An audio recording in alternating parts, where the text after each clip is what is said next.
For many years, the NCAA has wrongfully penalized college athletes for accepting any kind of help that a normal college student could accept without issue. It is wrong for revenue-producing college sports programs to not pay their players because of the millions in which they tend to make off of what the players bring to the table.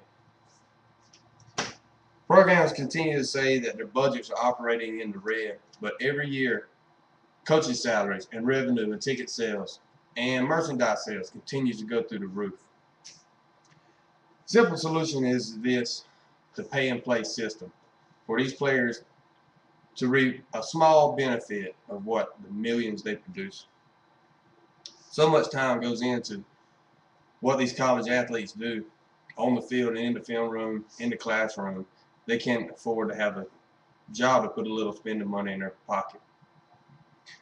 I'd like to ask you a question. Now, how would you feel if you put in upwards to 60, 70 hours a week every week and never put one penny of a paycheck into your pocket? It is unfair for revenue-producing college sports programs to not pay their players because of the billions which they stand to make off of it.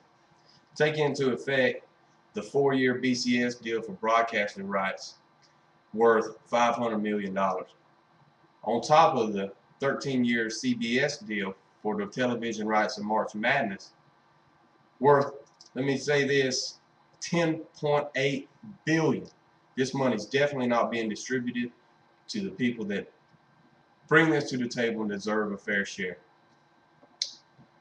It is unfair for revenue-producing college sports programs to not help their players because of the money strains which they go through during their college experience, not only on their families but on themselves.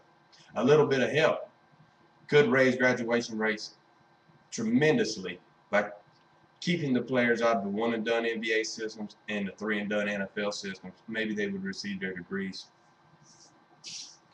It is unfair for players of revenue-producing college sports programs to not receive a small fair share because it is very affordable. Every year, salaries are raised, and you can keep it fair by the smaller schools receiving a fair share of theirs. All players could receive the equal amount, equal pay and play. This system would guarantee for the small programs to operate on the level playing field as the big universities. With a pay-for-play system, athletes could enjoy the experiences of college life that many other people get to enjoy, and they could concentrate a little more on their studies. It is unfair for revenue-producing college sports programs to not pay their players because of the millions and millions of dollars that get spread around to everybody but these players.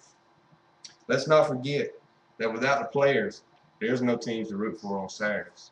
So I'd like for you, the next time you go to slide on that new Aaron Murray jersey and go to root for your Dogs, think about where your money is going.